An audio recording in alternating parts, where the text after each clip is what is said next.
Hemos estado hablando durante los últimos domingos sobre el valor, la importancia de la membresía de la iglesia. Si eso en verdad es trascendente. Tenemos que diferenciar dos palabras cuando nos referimos a la iglesia: lo que es trascendente y lo que es determinante.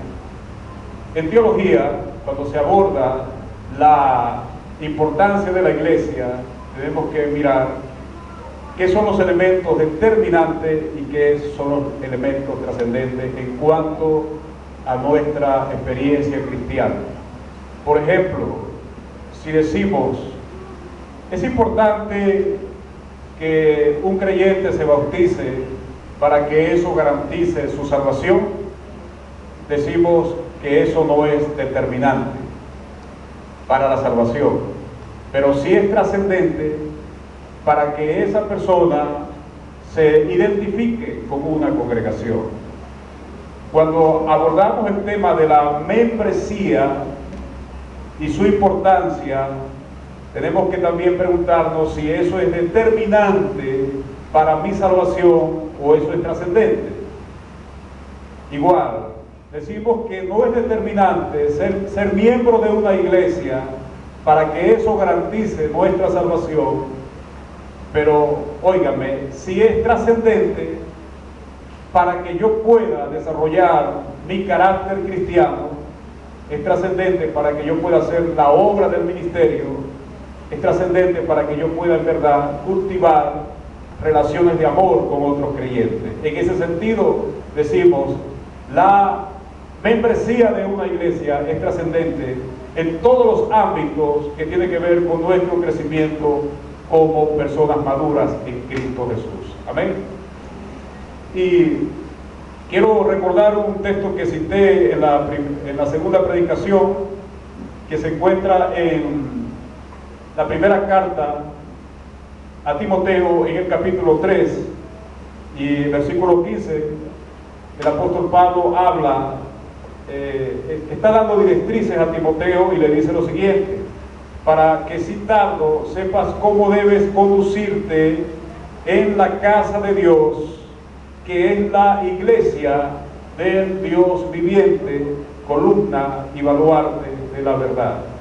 Pablo habla de la iglesia como una casa en la cual debemos conducirnos, pero también habla de la iglesia con dos características. Llama a la iglesia columna de la verdad y baluarte de la verdad, y hemos hablado de lo que significa ser iglesia en el aspecto de ser columna y baluarte de la verdad. Sencillamente estoy recordando algunas cosas que he dicho, que he enseñado.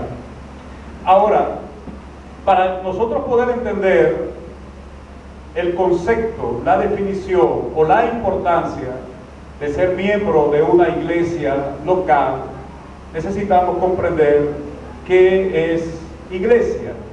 Y hemos abordado también los aspectos de la naturaleza de la iglesia, y describíamos que la iglesia en el Nuevo Testamento tiene varias connotaciones. Los apóstoles que escribieron el Nuevo Testamento se refirieron a la iglesia como familia, se refirieron a la iglesia como esposa del Señor, como un edificio en construcción, como el pueblo de Dios, como una nación y como el cuerpo de Cristo. Eso da un ámbito bastante amplio de lo que es la naturaleza de la iglesia.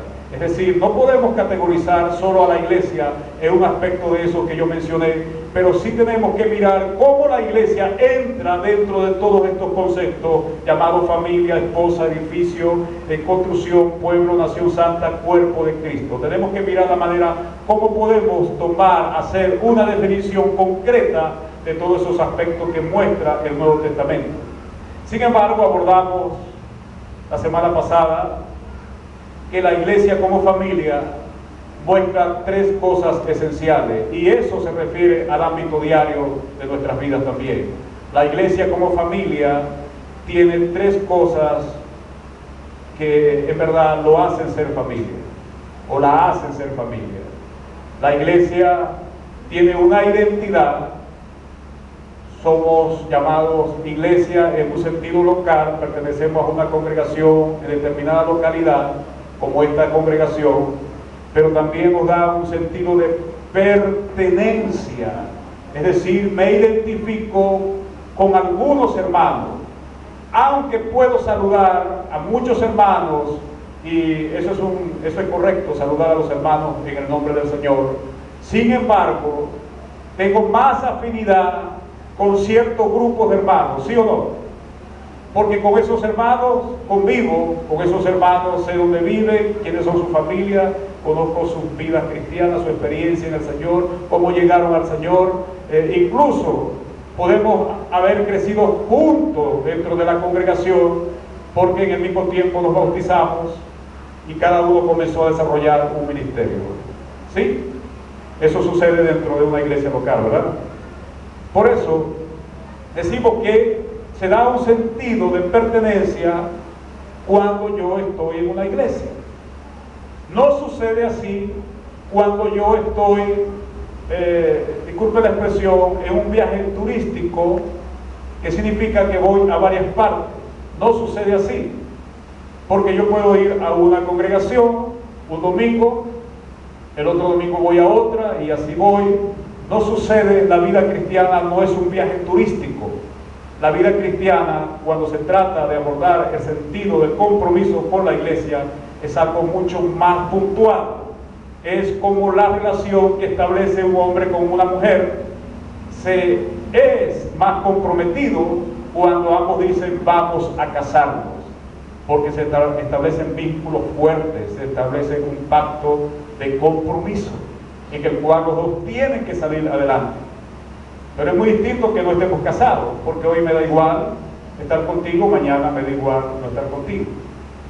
En ese sentido, cuando hablamos de membresía de la iglesia, podemos entender que hay un pacto.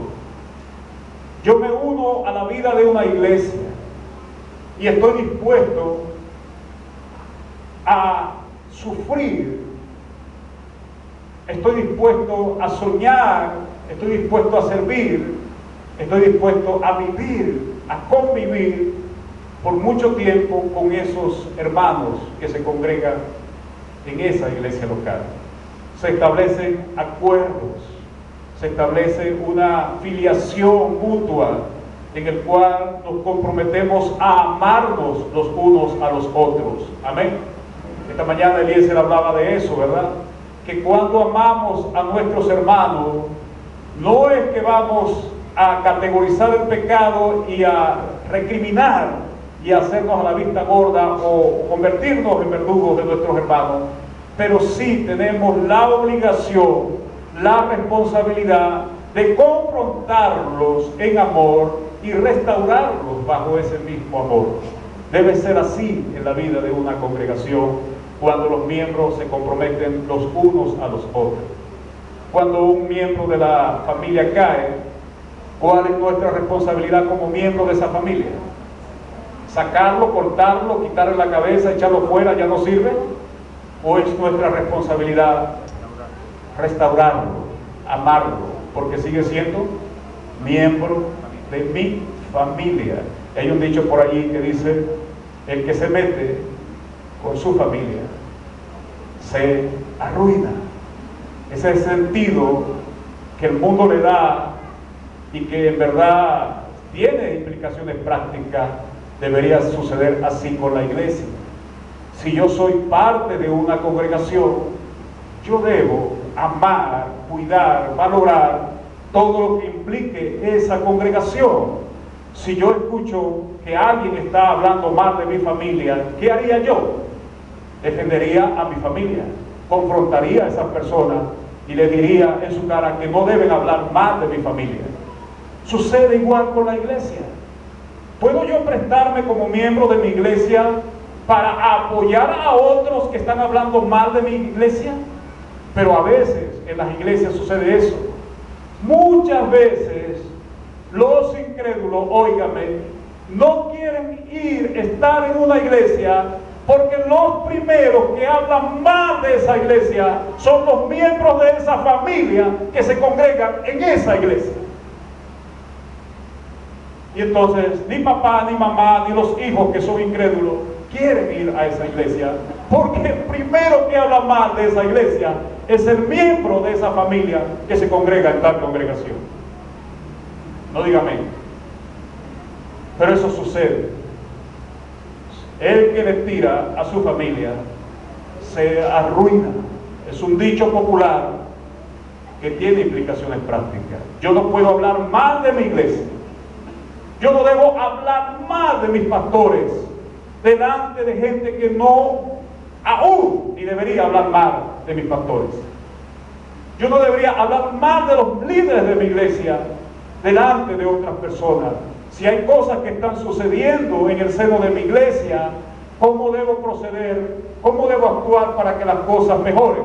Debo, número uno, dirigirme a los pastores, a los ancianos que cuidan a la iglesia. Pero debo dirigirme no en un sentido de recriminar, debo dirigirme en un sentido de verdad sano de preocupación por lo que está sucediendo. Número dos, ¿qué puedo yo aportar? No ser parte del problema, sino ser parte de la solución al problema. Hay mucha gente en la iglesia que le encanta ser parte del problema, agudizando más el problema, pero no debemos ser de ese lado. Nosotros tenemos que ser parte de la solución a los problemas de la iglesia. Amén. Es fácil decir, esa iglesia no evangeliza, pero yo como miembro estoy evangelizando. Esa iglesia no hace cultos de oración, yo estoy orando. Recuerdo una vez que alguien me dijo: pastor, usted debería hacer culto en la iglesia de oración todos los días, de lunes a domingo. Usted debería hacer culto de oración en la iglesia. Yo hice un tiempo culto de oración por varios días y esa persona fue uno de los primeros que no venía a los cultos de oración. Es fácil, ¿verdad? Querer comprometer a otro. Cásate, pero ¿por qué no te casas tú? Hermano, debemos evangelizar, pero ve tú al frente y evangeliza. Hermano, en la iglesia falta esto, falta lo otro, falta aquello, pero ¿por qué tú no colaboras? Es fácil, desde mi comodidad, pedir que otros colaboren. Hermano, debemos comprar esto, debemos hacer esto, debemos aportar eso, pero yo no aporto. Es fácil exigir, lo difícil es comprometerse. Y aún así, usted recuerda la experiencia de lo que es el famoso plato ese que a veces no se ve, que es el revoltillo entre el jamón y el huevo. Hacemos un revoltillo, ¿verdad? Pero cuando te preguntas, ¿quién de los dos aportó más para ese revoltillo, la gallina o el cerdo? Tú preguntas, ¿quién de los dos aportó más? El cerdo. Porque la gallina pujó allí, aquí está. Pero el cerdo puso. Al cerdo fue que le quitaron la vida. El cerdo se comprometió. La gallina aportó, pero el cerdo en verdad era el que estaba comprometido. Amén. Y no es que estoy diciendo que seamos en ese sentido como el animalito del cerdo, no. Pero fíjate, es muy importante pensar en compromisos cuando somos parte de una congregación. No es solo el hecho de que yo quiero ser parte de esa iglesia. No es el hecho de congregarme en esa iglesia. Es el hecho de qué aporto yo a la vida de esa iglesia. Membresía no lo podemos entender solo como el aspecto cultural de un club deportivo. Yo soy miembro del club deportivo y puedo ir y venir, y tengo una credencial y quizás si se me pide algo hago o no hago. No sucede así en la iglesia, no debería suceder así. La membresía debería ser tomado en el aspecto de compromisos con esa congregación. ¿Qué hago yo para que las cosas mejoren? ¿Qué hago yo para que las cosas funcionen? ¿Qué hago yo para que la vida de esa iglesia en verdad esté alentada? Había una iglesia donde no había jóvenes, y el pastor que fue invitado a predicar se dio cuenta que no había jóvenes. Preguntó al pastor de la congregación por qué no había jóvenes, y el pastor argumentó que los jóvenes no querían trabajar en la vida de la iglesia. Pero el pastor, que visitante, tuvo la oportunidad de ver un domingo el culto y se dio cuenta que los jóvenes estaban en la parte de atrás, algunos jóvenes, y toda la labor que se estaba haciendo en el culto, ¿sabe quiénes la estaban dirigiendo? Los ancianos. Ese día un anciano enseñó, ese día un anciano predicó, ese día un anciano recogió los diezmos y las ofrendas, ese día un anciano dio los anuncios, todo lo hicieron los ancianos. El pastor visitante concluyó: con razón los jóvenes no asisten a los cultos, porque no son tomados en cuenta. A veces queremos también que se nos tome en cuenta, pero no estamos haciendo cosas que en verdad influyen en la iglesia para que podamos decir: este hermano es muy importante en el aporte que está haciendo en esta área del ministerio. Debemos pensar en compromisos, mis amados hermanos. Y Hebreos 13:17 también tocamos un texto bíblico allí, y llamé la atención sobre ese texto porque han querido borrarlo literalmente de la Biblia. Hebreos 13:17 dice: obedeced a vuestros pastores, sujetaos a ellos, porque ellos velan por vuestras almas, como quienes han de dar cuenta, para que lo hagan con alegría y no quejándose. Es muy triste cuando los pastores van a orar al Señor diciéndole: Señor, los hermanos no quieren ayudar, los hermanos no quieren colaborar, los hermanos están rebeldes, los hermanos no se quieren comprometer. Eso es muy triste para Dios, que un pastor vaya a orar de esa manera. Por eso dice: para que lo hagan con alegría los pastores y no quejándose delante de Dios, porque esto no os es provechoso. No os es provechoso ¿a quién? A los miembros de la iglesia, no a los pastores, a los miembros de la iglesia. Ahora, de ese texto surgieron dos preguntas de reflexión. Si la Biblia en Hebreos 13:17 dice que los cristianos, los creyentes, tenemos que obedecer a nuestros pastores y sujetarnos a ellos, primera pregunta: si eso es así, entonces ¿a cuáles líderes pastorales yo debo someterme? Yo debo obedecer. ¿A cada pastor que me encuentre en la calle? ¿A cada iglesia donde yo vaya? ¿A todos los pastores de la ciudad? ¿O a todos los pastores de Venezuela? Número dos: si esto también es para los pastores que tienen que rendir cuenta, entonces, ¿de quién o de quiénes específicamente un pastor debe rendir cuenta a Dios? ¿De quiénes un pastor tiene y debe ser responsable? ¿Cada cristiano que el pastor ve en la calle y se le acerque para decirle que él es cristiano? ¿Cada persona que dice que ha estado en una iglesia?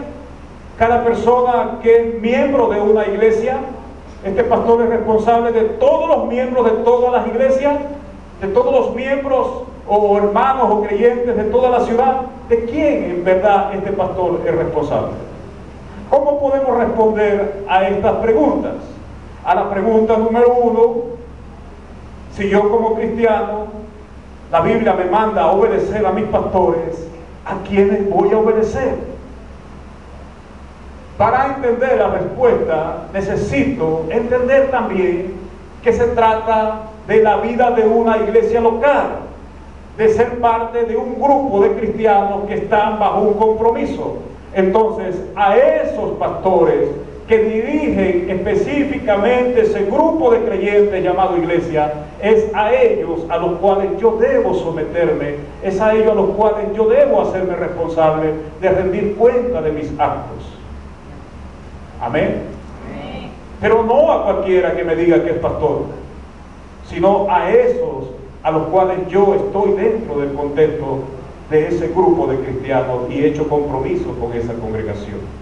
Ahora, respondiendo a la pregunta número 2, de quién o quién es un pastor debe ser responsable. Por supuesto, este pastor no puede ser responsable de todos los cristianos de la ciudad, mucho menos de Venezuela. Este pastor es responsable de determinado grupo de cristianos insertados dentro de un contexto llamado iglesia que están en una localidad. Y por eso se reconoce como pastor de esa iglesia. Amén. Así que eso nos libera en ambos sentidos. Ustedes no pueden ser responsables ante todos los pastores. Ustedes deben ser responsables, si son miembros de esta iglesia, ante determinados pastores que están dirigiendo la vida de esta iglesia. Y a su vez, los pastores de esta congregación no pueden hacerse responsables de todos los que digan que son cristianos. Los pastores de esta congregación van a ser, en definitiva, responsables de los que se reconocen como miembros pertenecientes de esta congregación. Amén. Sea que usted esté en proceso ya de afiliación, sea que usted se haya bautizado, sea que esté en proceso de bautismo, pero sea que usted haya tomado el compromiso de decir, yo quiero ser parte de esta congregación, a eso nos hacemos responsables. Y eso libera mucho, nos libera a todos, nos libera a ustedes y libera a los pastores, ¿sí o no? Ahora, como cristiano, Hebreos 13:17 me muestra que yo no puedo ser agente libre, ni siendo cristiano, ni siendo pastor. No puedo ser un cristiano que diga, bueno, yo soy agente libre, así que no voy a estar rindiéndole cuenta a ningún hombre llamado pastor. Eso lo puede suceder en la NBA, la Liga de Básquet Mayor de los Estados Unidos, pero no sucede en la iglesia. Dios no nos dio un credencial para que nosotros, como cristianos, tengamos un carnet que nos llame agente libre y yo puedo ir a cualquier iglesia cuando yo quiera. Total, yo me voy al cielo. Sí, no es determinante para la salvación, pero sí es trascendente en el sentido de que no voy a crecer firmemente en los caminos del Señor. No voy a cultivar sanas relaciones, porque no se puede tener sanas relaciones fuera de una familia. Para yo poder valorar lo que son las sanas relaciones, tengo que estar en una familia. En una familia es donde uno aprende a crecer, a sufrir, a soportar a los hermanos. Yo recuerdo que mis hermanas, cuando eran pequeñas, se portaban muy mal a altas horas de la noche. Y armaban, hermano, como hacen las adolescentes hoy, los adolescentes, una pijamada increíble. A las 12 de la noche, dos de mis hermanas menores comenzaban, y entonces, ¿a quién llamaba mi mamá? Si el que estaba en la casa era yo. Ella no iba a salir a llamar al vecino, ella me llamaba a mí, y yo tenía que ir al cuarto de mis dos hermanas menores a ponerle orden. Y siempre ellas recuerdan eso. Pero lo que quiero decir es que ellas tuvieron que aprender que cuando se dice a dormir, es a dormir, porque si no había castigo para ellas. Pero eso sucede cuando estás dentro de una familia. Ahora, cuando no estás dentro de una familia, tú te acuestas a la hora que tú quieres, te levantas a la hora que tú quieres, porque no tienes que rendirle cuenta a nadie.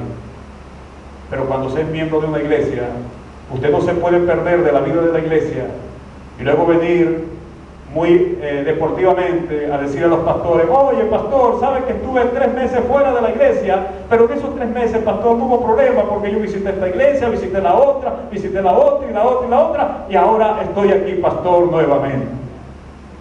No, porque si uno de mis hijos cuando está dentro del seno de mi hogar, se va de la casa por 3 meses y yo no sé dónde está, él no va a venir alegremente para decirme: papá, ¿sabe que estuve 3 meses fuera de la casa? Yo decía: sí, yo lo sé, pero estuve, papá, por aquí, por allá, no sé qué, y aquí estoy de nuevo. Porque habrá consecuencias. Y por supuesto, nosotros no vamos a actuar con falta de sabiduría para decirle a un hermano: ah, hermano, estás en pecado, ah, hermano, no te queremos en la iglesia. Pero sí podemos reflexionar y darnos cuenta que este hermano, en verdad, no tiene compromisos con su iglesia. Y de eso se deriva, es porque muchas personas a veces están en los ministerios y otros no están en los ministerios. Si mi esposa un día viene y me dice: mira, tenemos que pagar estas facturas, ¿qué debo hacer yo? Buscar la forma de que se paguen.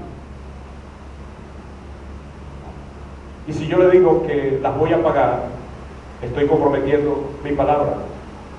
Y si no las pago, quedo por mentiroso. Y si ella vuelve a mí a decirme: mira, hay que pagar nuestras facturas, y yo le vuelvo a decir que sí, no lo hago, vuelvo a quedar como mentiroso. Habrá un momento que Dios guarde a mi esposa, que ella buscará quién pague esas facturas. ¿Está entendiendo? Principio: fidelidad. Fidelidad. No se puede confiar en alguien que no sea fiel. Así sucede en la vida de una iglesia. No se puede confiar en alguien que te diga: pastor, vamos a hacer esto, y el pastor inocentemente dice: ay, hermano, gracias por lo que vas a hacer. Pasan los meses, pasan los años y esa persona no hace. ¿Qué mostró esa persona? Que es falto de fidelidad. Y si es falto de fidelidad en la vida de una iglesia, ¿cómo será su fidelidad en la vida de su propia familia? Porque la Biblia dice: quien no estima la grandeza de la iglesia, estoy parafraseando, lo que quiere decir la Biblia es: quien no se da cuenta lo importante que es gobernar una iglesia, mucho menos será para él importante gobernar su propia familia. Así que un miembro de una iglesia, si en verdad entiende lo que es membresía, tiene que tener fidelidad. Si se va a ausentar de la vida de su iglesia, tiene que decirle a los pastores de esa congregación: hermano, quiero que sepa que me voy a ausentar por varios meses, es para que usted ore por mí. Pero yo no puedo llegar a mi esposa, agarrar mi maleta, perderme de la casa, y luego que estoy bien lejos, decirle: hola, ¿sabe quién te habla? Sí, es mi esposo. Ah, quiero decirte que estoy aquí en Caracas. Eso como que crea una conmoción dentro del matrimonio, ¿cierto? Pero muchos miembros de iglesia que no entienden en verdad lo que es membresía, hacen eso. Se esfuman de la vida de la iglesia, literalmente, por mucho tiempo, y luego reaparece como que nada ha sucedido. Pasó una vez a un hermano que se alejó 5 años de la vida de la iglesia, luego reapareció. Cuando él reapareció en su iglesia, se sorprendió de los cambios que había habido en la vida de esa iglesia. Muchas personas se fuman de la vida de una iglesia, reaparecen y piensan que la iglesia está estática, que no se ha mantenido.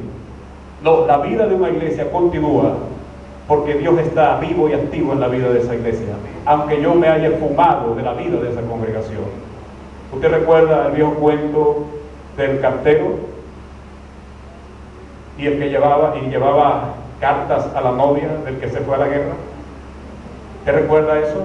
El joven le dijo a su mejor amigo, que era el cartero de la ciudad: yo me voy a la guerra, yo amo mucho a mi novia, pero comprométete conmigo que cada día, cada hora, todos los días vas a llevar carta a mi novia.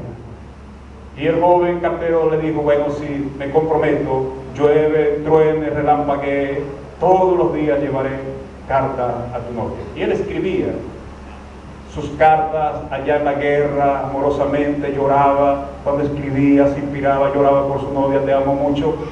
Y el joven cartero recibía la carta, llevaba la carta a la novia, llovía, tronaba, relampagueaba, era de noche, era de día, no importaba. Él estaba allí para entregar la carta de su amigo. ¿Sabe con quién terminó casándose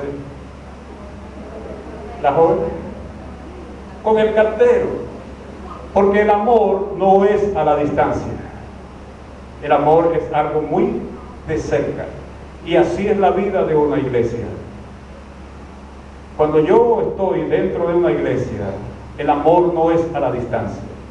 El amor se vive dentro del seno de esa iglesia, se sufre dentro del seno de esa iglesia, porque se conocen las realidades de esa congregación. Amén. Así que membresía, en verdad, significa muchos desafíos. ¿Estamos dispuestos a ser miembros de una iglesia? Nadie dice amén. Bueno, estamos hablando de eso, la importancia de ser miembro de una iglesia. Las relaciones de amor son así. Las cosas cambian, porque el ser humano cambia, la sociedad cambia, la iglesia no se mantiene estática. Si yo me alejo como miembro de mi iglesia por mucho tiempo, no informo, no explico a los líderes, nadie sabe de mí, no puedo pretender que cuando yo regrese todo esté igual. Habrá gente que no me conoce. No puedo molestarme porque llego después de mucho tiempo a mi iglesia, saludo a los hermanos y le digo, ¿sabe? Yo soy miembro fundador de esta congregación, yo he estado muchos años aquí, y que ese hermano me quede mirando y me dice, ¿y eso qué significa? ¿Y eso? ¿A mí qué me vale? Pero hay muchos que se molestan. ¿Cómo es posible que esa gente no me reconozca, que no saben quién soy yo? Hermano, te has alejado mucho tiempo de la vida de tu iglesia. Nadie te ha extrañado, por cierto. ¿A su nombre? No puedo venir con estandarte diciendo, reconózcanme. Porque en verdad la vida de la iglesia es cambiante. Hay nuevas familias que se integran, nuevas personas que se integran, y gloria a Dios por eso. Dios está haciendo su obra. Amén. Y por eso es importante entender a qué líderes debo someterme cuando hablamos de iglesia.